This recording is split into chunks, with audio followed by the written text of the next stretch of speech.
Irmãos e irmãs em Cristo, celebramos a solenidade do Cristo Rei, Rei do Universo, Rei da humanidade. O Evangelho de Lucas, no capítulo 23, versículo de 35 a 43. Naquele tempo, os chefes zombavam de Jesus, dizendo: ao outro ele salvou, salve-se a si mesmo, se de fato é o Cristo de Deus, o escolhido. O soldado também caçoava dele, aproximava-se, oferecia-lhe vinagre e dizia: se és o rei dos judeus, salve-te a ti mesmo. Acima dele havia um letreiro: este é o rei dos judeus. Um dos malfeitores crucificados o insultava, dizendo: tu não és o Cristo? Salve-te a ti mesmo e a nós. Mas o outro repreendeu, dizendo: nem sequer temes a Deus, tu que sofres a mesma condenação. Para nós é justo, porque estamos recebendo o que merecemos. Mas ele não fez nada de mal. E acrescentou: Jesus, lembra-te de mim quando entrares no teu reinado. Jesus lhe respondeu: em verdade eu te digo, ainda hoje estarás comigo no paraíso. Palavra da salvação. Glória a vós, Senhor. Irmãos, hoje celebramos a festa do Cristo, o Rei do Universo, o Rei dos anjos, o Rei dos santos, o Rei de todos nós que caminhamos nesta terra, presuroso para encontrar esse Deus. E o Evangelho de hoje nos fala do como que Jesus foi condenado, julgado e caçoava dele. Vamos meditar o que isso significa para nós no dia de hoje, a nossa vida.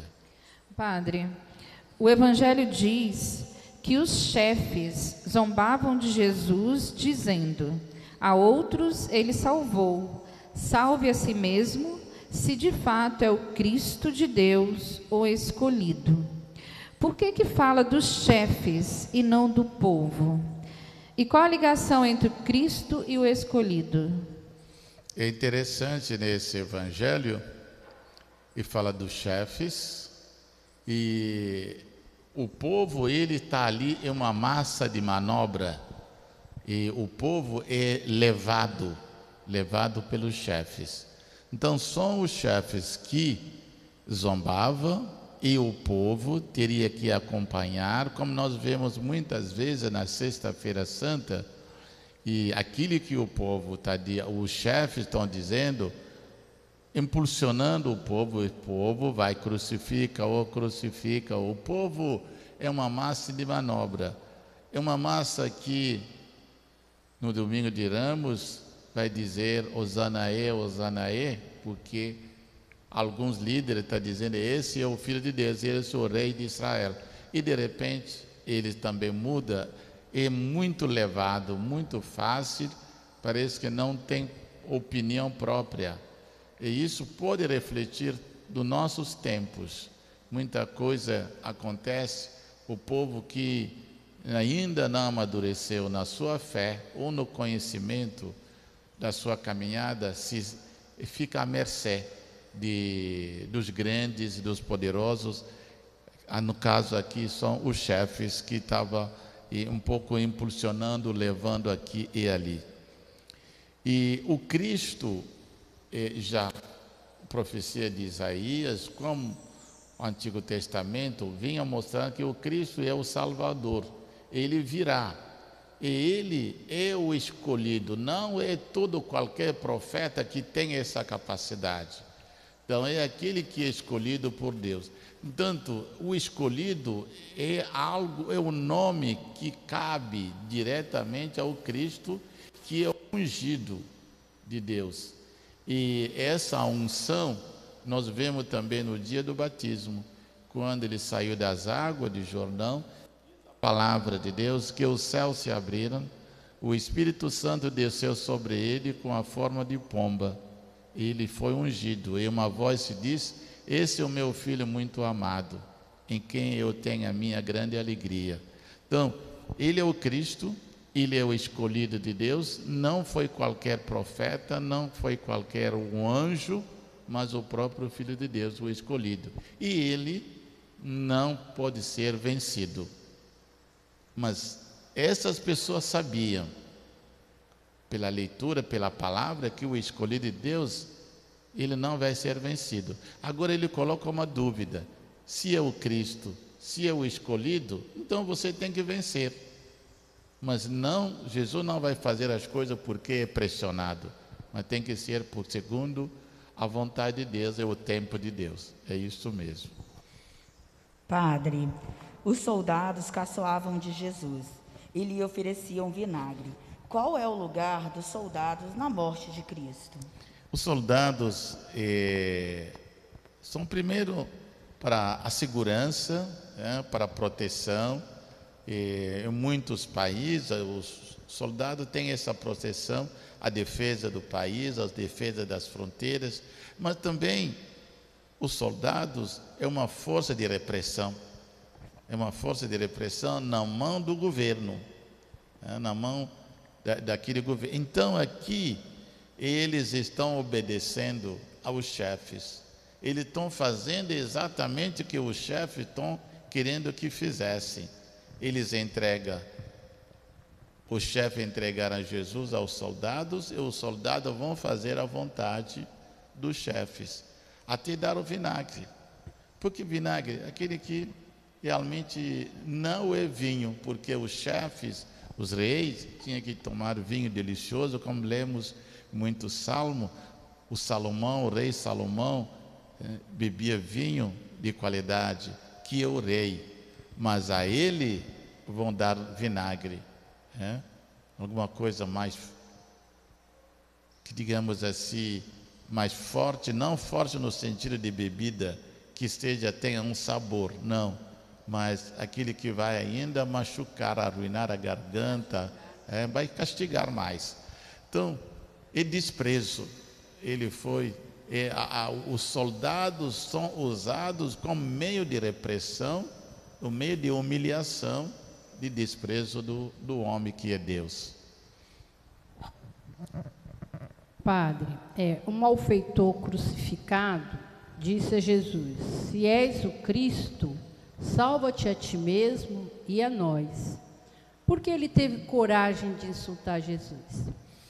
Todos que nós vemos nesse evangelho, todos primeiro referem a Jesus, se é o Salvador, salva a ti mesmo.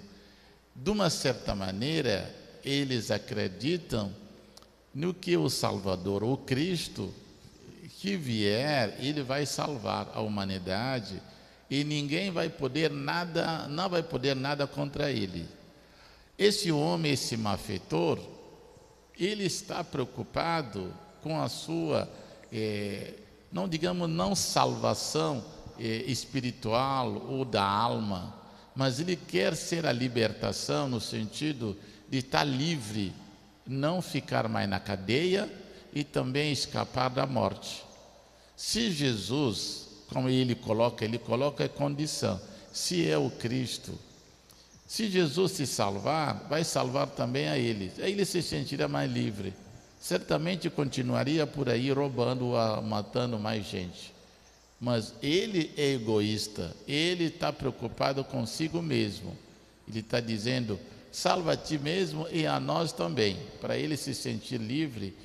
Ele não está preocupado com Jesus, ele está preocupado com ele. A preocupação dele é muito mais para consigo mesmo. E nem quer reconhecer que é pecador, não quer assumir que o castigo dele é diferente daquilo que Jesus, porque ele merecia, mas Jesus não. Ele viu em Jesus uma oportunidade de se dar bem. Oportunidade de se dar bem, de voltar para a família e certamente de continuar a sua vida de banditismo, de violência, de tudo que ele era acostumado a fazer. Padre, o outro malfeitor repreendeu o colega do crime e declara a inocência de Jesus. Jesus prometeu a este homem o paraíso naquele mesmo dia. Mas Jesus não ressuscitou no terceiro dia? Isso é uma coisa terrível, né? Primeiro, coisa bonita, no momento da morte, esse homem diz: olha, sou criminoso, sou pecador, né? E chama a atenção do colega: você também é, eu e você, nós somos, né? Mas esse outro homem, ele não é nada de que nós somos. É uma confissão do seu pecado. Ele publicamente faz uma confissão, reconhecendo o seu estado de ser pecador. E nesse momento que essa confissão que ele faz diante do Cristo e também dizendo para o outro: você não deveria maltratar, teria que assumir, ele já se coloca já na posição de quem está pedindo perdão a Jesus.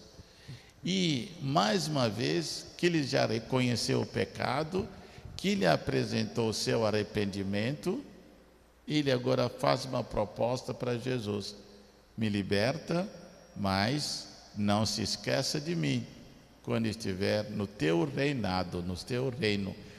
Nisso também, só falando do seu reinado, ele reconhece Jesus como rei. Porque se ele tem um reinado, é que ele é o rei. É mais uma confissão da realeza de Jesus. Jesus é o rei. Esse bandido reconhece Jesus o rei. E tudo isso feito, reconhecido, ele se coloca de joelho, bem que lá na cruz, mas vamos considerar na humildade diante de Jesus, dizendo: não se esqueça de mim quando estiver no teu reino. Que dizer: tenha misericórdia de mim. E Jesus promete o paraíso. Diz: hoje mesmo tu estarás comigo no paraíso. Agora, a parte final, essa sua pergunta também. Jesus ressuscitou no terceiro dia, mas ele promete o céu para aquele homem naquele mesmo dia.